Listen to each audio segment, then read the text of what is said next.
Hope everybody had a Merry Christmas. It's nice to be back on the court. Had a nice break. All our players were able to go home and see their families. Even Big Samet went back to Turkey to see his family, so it was nice. And then we're back at it. Longwood's a very good basketball team. They're 11-3 for a reason, and they played very well today. And it was a good test for us to try to, first of all, we had to win the game, but secondly, to have some things to work on this week before we have a game on Saturday.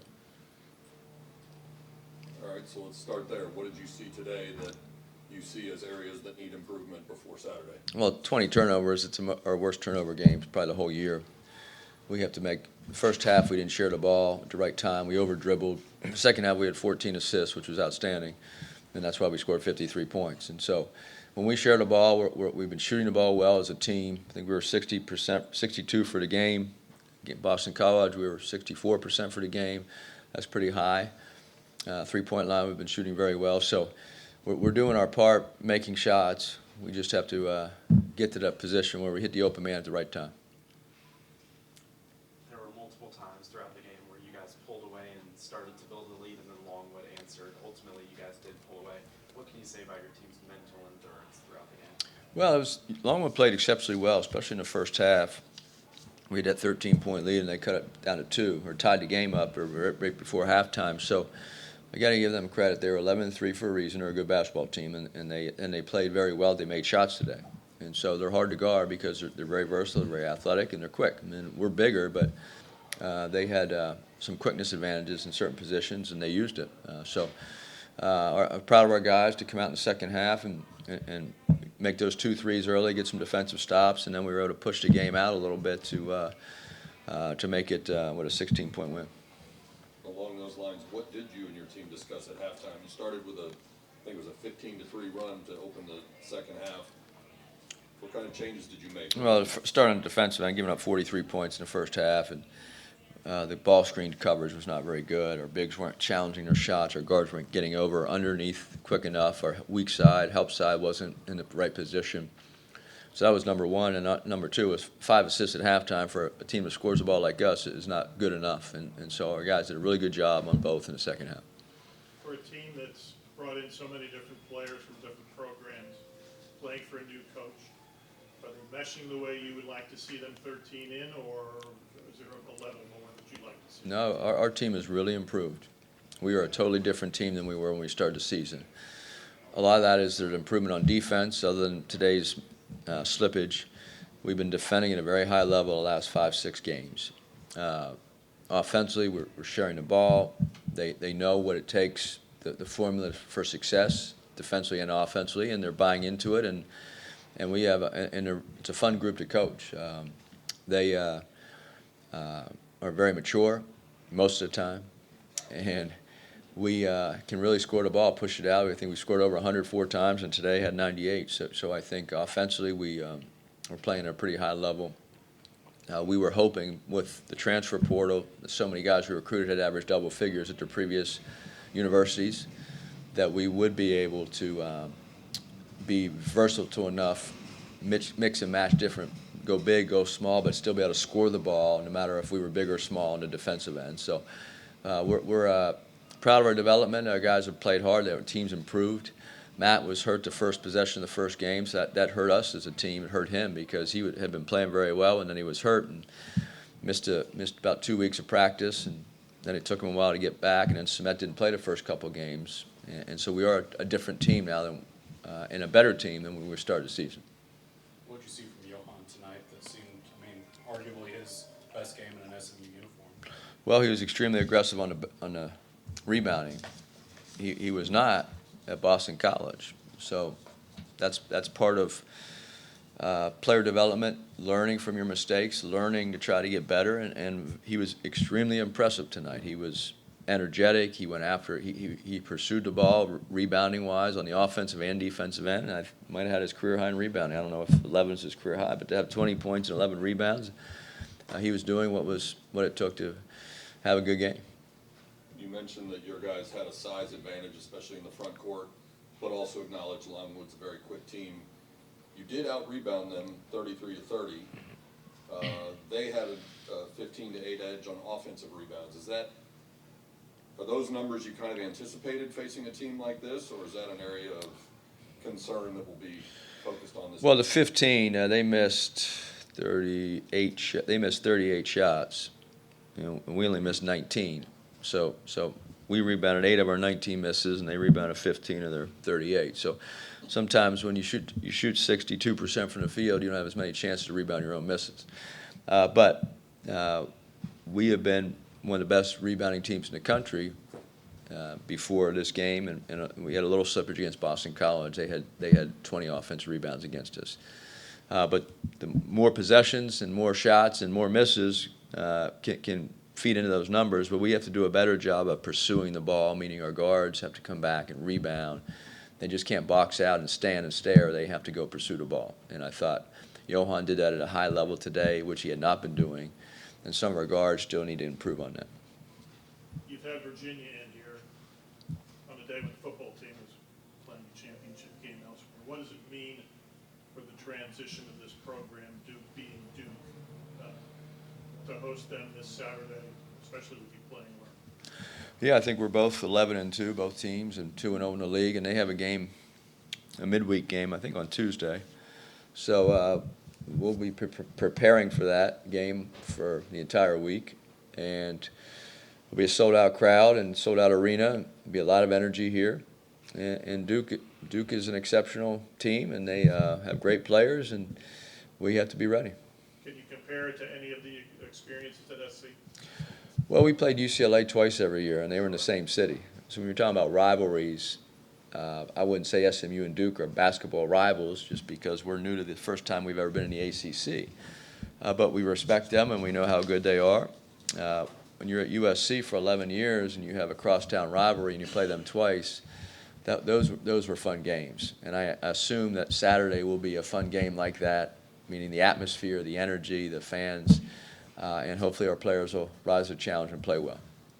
You talk about this being SMU's first year in the ACC, and sometimes there are coaches whose teams get ready to play sort of a name marquee program, as Duke is. But a lot of your guys are veteran, experienced, mature guys. Do you and your staff even have to talk to your guys about playing the names on the back of their jerseys, not playing the name on the front of their jersey? Well, I think it's no secret that Duke's ranked third in the nation, and they're a great team. And they've been historically one of the best programs in the country the last 25, 30 years. So they know that. We don't need to mention that to them. They know that. But like you said, we have guys that have played in many big games in their career and will respect the atmosphere and appreciate the atmosphere and appreciate and respect the opponent. But once that ball is tipped, it's who's going to play better, who's going to be tougher, who's going to make the shots, make the right passes at the right time, who's going to defend at the highest level, who's going to get that rebound, do the little things to win a game. And so once that game starts, you have to play for the name on your chest and also the name on your back, and not worry about who your opponent is. You have to play as hard as you can. I feel like we've been in those type of situations before, but that's what brings out the best of us. When it's going down and not going our way, I feel like we just got to come out and fight the second half, and that's what we did. Yeah, I mean, I think that, like you said, we've been in it before, and we knew the problem going into halftime, so it was just kind of, pick it up on defense, move the ball around, and we kind of knew what we'd get once we do that. For both of you, you've both come in to a new program, but you've been in multiple programs before. Is it almost second nature now to mesh with your new teammates, or is there a certain period of transition? I feel like everybody is different. You just got to learn people off the court and on the court, but it's a part of just life. You're going to learn people each and every year. You're going to meet a lot of new people, so I just feel like just meshing on and off the court is just helping us a lot, so I think we're following along. Yeah, like you said, you feel like you kind of get used to it, but everyone's different. Every team's different. We're an older team, so there's a lot more maturity, and you don't need to necessarily force things to get chemistry going with young guys, because everybody's kind of been there, done that. So it's nice to have older guys. Coach Enfield said you guys have improved a lot from this point since the start of the season. How would progressing as you get into the thick of ACC play? I feel like we've been progressing well. Just getting a lot of rebounds. I feel like we can be way better defensively, and I feel like that starts with me. So, I'm just going to bring the energy each and every night, and the guys are going to follow along. Yeah, like he said, I feel like offensively we're doing kind of what we want and getting what we want. I think it's really just defensively. If we can get our defense to at the point of our offense, we're pretty comfortable going up against with anybody. Matt, your front line had a size advantage over Longwood today, and Longwood had more on the offensive rebound, but as your coach said to us a few moments ago, they missed a lot of shots, so they had more chances. What did you think overall of the way your team did on the glass today? Yeah, I mean, credit to them. Like when we came in on the scouting, that's what they do. They're an offensive rebounding team, and they're a rebounding team. They're physical, and they go after it. But sometimes, we're there. Sometimes it just doesn't go your way. Sometimes long bounces. Sometimes bounce to them. Sometimes it's just, goes right over your head, wrong time, wrong place. But as long as we're there, we're going for them. Then I feel like that's all we can do. From your year at Wake, played Duke, you've beaten Duke at home. What does it mean for you to be with a program that's going to host them in a conference game, the big conference game here Saturday? It means a lot. I beat them once, so I'm trying to beat them another time. So, just giving my teammates that type of energy and just giving them that knowledge about, beating those type of teams. And I feel like when we beat that type of team, we're going to be very, very good. And the game after that is at Carolina, right? Yeah, definitely. And did I read that you said that the loudest arena in the ACC was NC State? Yeah, definitely. It's NC State. Oh, my God. My ears popped in that gym. But I love playing at NC State. I just love when the crowd's against, me and my team. So that gives me a lot of energy. So I like that gym a lot. What about the Dean Dome? It's okay, but just NC State, I don't know what it was about that gym, but it was very loud. Coach kind of talked, everybody knows Duke and North Carolina, but as guys that have played in the ACC before, is there anything extra you tell the guys or try to bring from those experiences? I feel like just, they're programs that they keep everything in the family. From the coaching staffs, they kind of, it's almost like a tight-knit family, so they kind of just build off of like their history. So it's almost like every team, even when they're young with freshmen, you feel like they're older just because they breed success and they demand success. But at the end of the day, I think you also can look at that for us. If our team sits down and looks at it as like, hey, we're an old team, we're experienced. Like, yeah, they might be talented young guys, but like you can exploit guys. You can exploit young guys no matter what their talent is. And I feel like we can really do that because they're big like us, but sometimes you have that weight and that physicality over guys that are 4 years younger than you. How much does it help having that first one, having that Duke game here, hopefully a pro SMU crowd and Moody, and to kind of get nothing against those first two ACC teams, but when you think of ACC basketball, you think Duke and North Carolina to get this thing going.